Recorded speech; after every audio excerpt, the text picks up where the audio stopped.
favor, Abel, prata da casa, tome a palavra. Bom dia. Trouxe o cavaquinho porque, no ruim de tudo, se não estiver convencendo muito, aqui eu convenço mais. Aqui eu sei que eu resolvo bem. Ele fica aqui de stand-by para...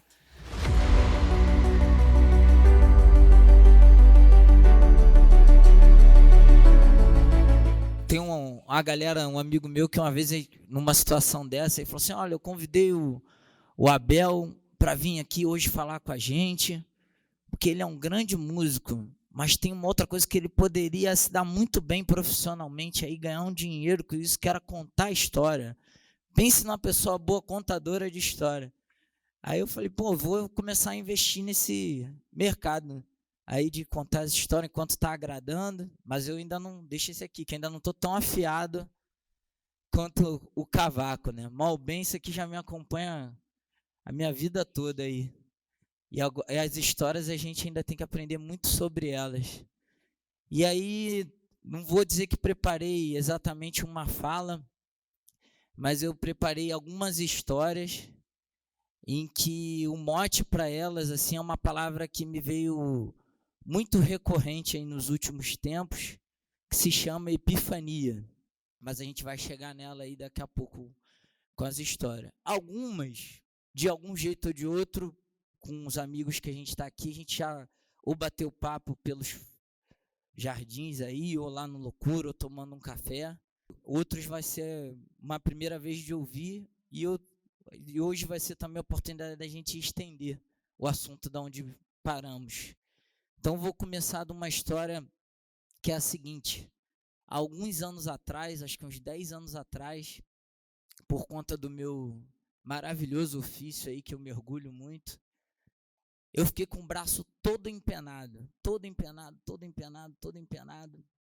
E aí chegou minha esposa, falou assim, cara, você já fez acupuntura? Eu falei, que negócio é esse aí, cara? Não, medicina chinesa, tem agulha, ventosa, não sei o que. Eu falei, bom, se isso arrumar o braço, tá bom, eu preciso trabalhar. Eu cheguei lá, aí a moça era clínica geral, acupunturista, minha comadre. Não conhecia nada, fui perguntar de curioso. Falei, poxa, moça, como é que funciona isso aqui? Aqui é uma outra ideia, a gente faz a medicina aqui, vamos pensar que você vai ao médico, você não tem que estar doente para o médico. Quando você fica doente, o cara tem que até te devolver o dinheiro, que a ideia é você não ficar doente. Então, se você ficou doente, pô, o trabalho do cara não funcionou, não adiantou você ir toda semana lá e todo mês lá. E eu fiquei, nossa, que doido. Aí ela tinha um negócio muito louco, que ela ia apertando aqui assim, era tipo uma cigana do punho, né? Ela vinha apertando, você come mal, tá cheio de gordura, não sei o que, açúcar, colesterol. Eu falei, nossa, meu Deus, esse punho tá me vendendo. E aí, não sei o que, ela falou assim, não, você dorme muito pouco, né? O que você faz? Eu falei, não, eu trabalho de noite, mas você também acorda muito cedo. Eu falei, porque eu faço faculdade, aí eu tenho que sair do trabalho e estudar de manhã, e coisa e tal, e trabalho de tarde também, e aí quase não durmo. Aí eu falei, mas como é que funciona assim? Ela, olha, um dos princípios é que quanto mais cedo você informar o que não está te fazendo bem, a gente tem mais chance de tempo hábil de recuperar isso, de dar uma solução. Ela falou assim, por exemplo, você dorme muito mal. Aí eu falei, sim, então vamos dizer que por uma noite mal dormida, resumindo grosseiramente, você precisaria ter 3 noites plenas de descanso. Aí eu falei, pô, cara, 3 noites plenas de descanso para uma noite das milhares que eu já mal dormi. Aí fiquei pensando nisso e esse papo ficou guardado. E aí um dia, eu vindo andando aqui por aí pro Loucura de manhã, embaixo do Loucura, para quem não conhece, tem um clube escolar. E aí fica a galera lá jogando uma bola, peteca, não sei o que, aquela coisa toda. E um dia eu cheguei, tinha umas menininhas assim, entre 6 anos, 11 anos, 12 anos, fazendo aquela ginástica de fita. Sim, negócio lindo, elas ensaiando lá, bonitão. Aí entrou um camarada nosso aqui, o André, e ele entrou na quadra igual o Tasmania. ventando, curtindo pra caramba a ginástica lá. Aí olhou uma garota lá, olhou pra ele assim, devia ter o tamanho do meu filho na época, uns 6 anos, olhou pra ele, foi na caixa, pegou a fitinha, deu pra ele, ligou o rádio, voltou todo mundo a ensaiar. Eu fiquei, nossa, rapaz, essa menina aí, que malandra, sacou que o cara queria dançar. Pô, que maneiro. E aí eu conversando com o pessoal, falei, pô, quando eu tinha uma idade próxima dela, que eu vinha aqui, que eu morava aqui perto, né? E aí eu vim aqui não pelo Unise na época não, Pedro II, né? Vinha por conta de um lugar que tinha aqui que chamava Semase, que era tipo um CRAS da época para infância e adolescência, era um reformatório de infância e adolescência. Isso é papo para outras histórias. E aí, nisso também essa galera toda. E eu lembro de um cara de uma situação muito próxima à do André, que é o Samuel.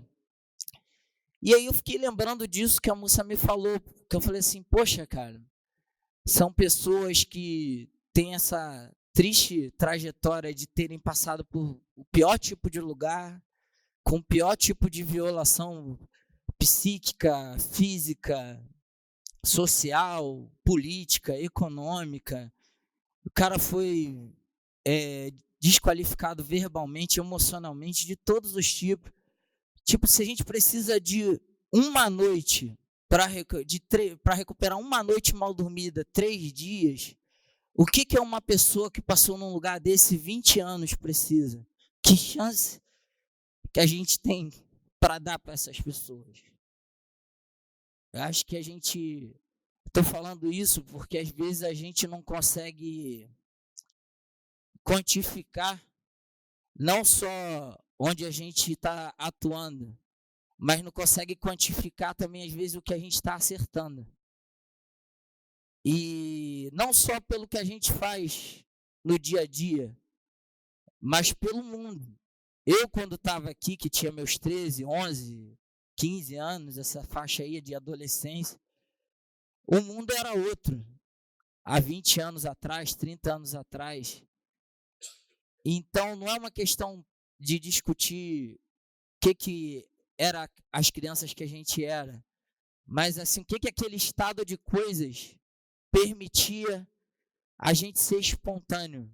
Eu até brinco que assim, é um estado de mundo que tem gente que vai conseguir ser a vanguarda, que é tentar fazer coisas que aquele mundo ainda não comporta ou não suporta, e tem gente que vai tentar se virar, sobreviver com o que o mundo naquele momento dispõe de sociabilidade, de cultura, de afetividade.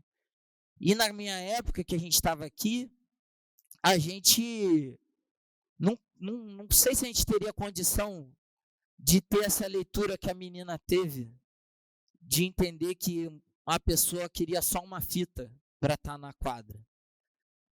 E essa menina, ela vem para o clube escolar. Não sei se para quem não entende, assim, o clube escolar é um dispositivo da Secretaria Municipal de Educação. O clube escolar, vamos dizer assim, a linha que rege quem pode frequentar, que define o frequentador do clube, não é uma linha ligada à saúde mental, uma linha ligada à educação. Então, sendo usuário do serviço ou não, se ele estiver na escola pública municipal, ele pode vir ao clube escolar.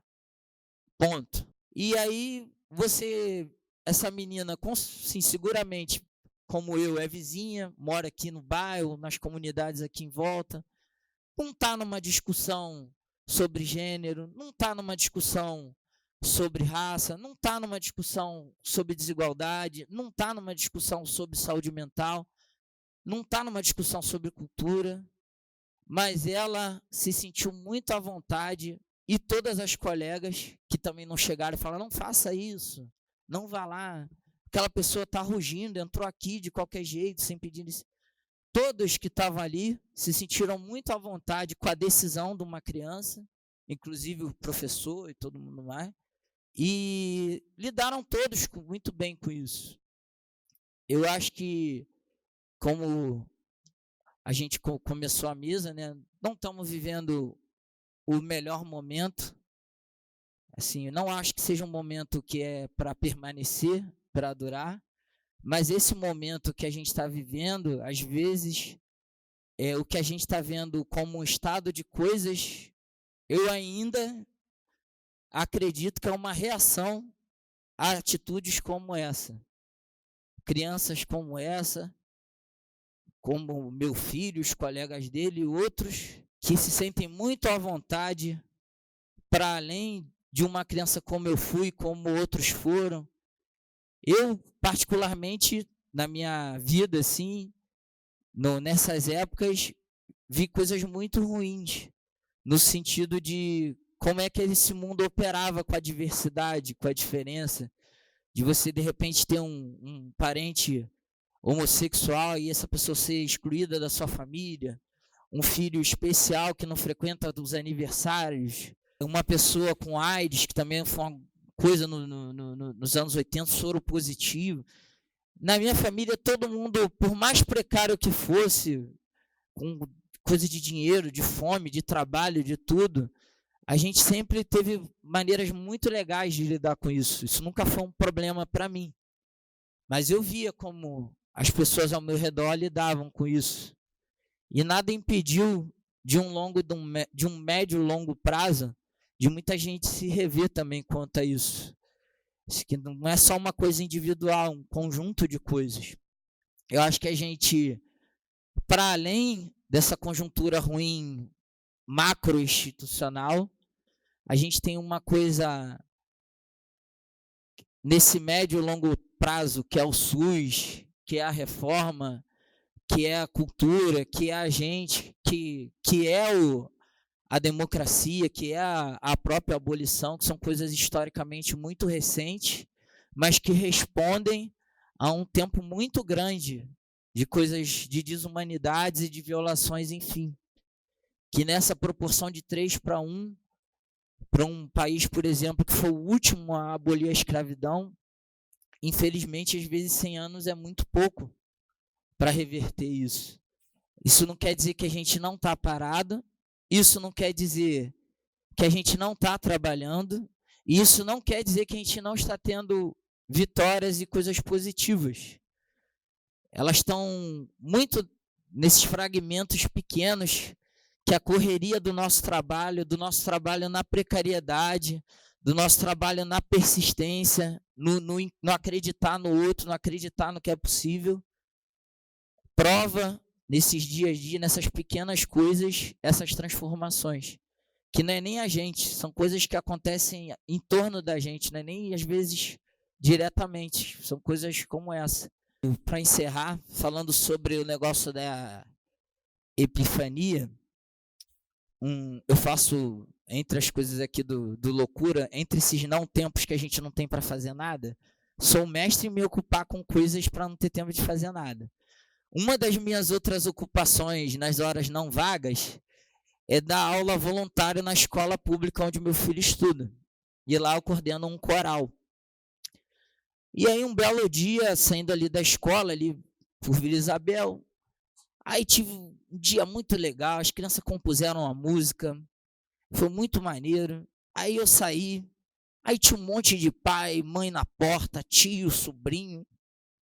E a gente, pô, professor Abel, que legal, não sei o quê, te conheço do pagode não sei aonde, aí no que eu tô, só coisa, estou falando isso tudo, mas uma coisa assim de 1 minuto e meio. Foi assim, sair da escola e andar um quarteirão. Aí saí dos pais, comecei a andar e passava um monte de criança na rua. Tio Abel, tio Abel, tio Abel, dando tchauzinho nos carros. Aí cheguei na outra esquina, tinha um monte de doido, aqueles capes ali no Maracanã. Aí um tio Abel, Abel, espera aí do outro lado da rua, atravessou todo mundo, não sei o quê. Aí eu parei assim na esquina, fiquei olhando assim, falei, cara, olha que mundo possível, cara. Olha que mundo possível. Aí eu fui conversar isso com um amigo, não, você que eu falei essa palavra, eu falei, não, mas é tipo um déjà vu. Eu falei, não, déjà vu é uma coisa que você tem dúvida se aconteceu ou não. E algumas vezes pode ter acontecido, outras não. A epifania é uma outra coisa. É uma coisa que você vê que existe, é possível, é o teu chamamento ali. É o troço assim que fala assim, cara, eu não estou viajando. E ela se torna mais potente quando numa conjuntura em que em todas as esferas a gente está precária aí de gestão pública, de iniciativa, de vontade política para apoiar e para considerar as coisas que a gente produziu ao longo dessa história toda aí nossa, da história dos que nos precedem e dos que chegarão depois da gente também. Essas são as pequenas coisas que a gente tem que estar atento e tem que estar sensível a elas, porque elas estão aí e cruzam a gente todo dia pela rua. A gente vira e mexe, tem pessoas que não estão discutindo o sofrimento, estão vivendo a cidade, cara. Vivendo uma cidade possível. Não é uma cidade utópica, não. Uma cidade possível e uma cidade que existe. E ela já está acontecendo. E isso que está acontecendo, para essas pessoas que há 30, 40 anos atrás ganhavam tudo no grito, ganhavam tudo na canetada, ganhavam tudo na base da violência, da base da opressão, gera o desespero e gera uma reação.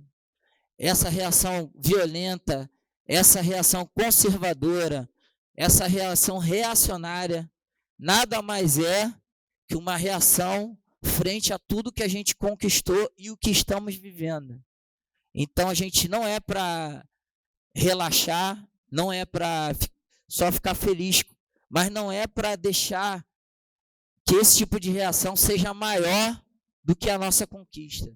Porque ela está aqui, está presente nesse auditório e está ao lado de todos aqui que compõem a mesa e tudo que tem aqui em volta, não só aqui dentro, mas no nosso bairro, na nossa cidade, nas crianças que estão aí. Um bom dia aí para todos nós, uma boa cidade para a gente.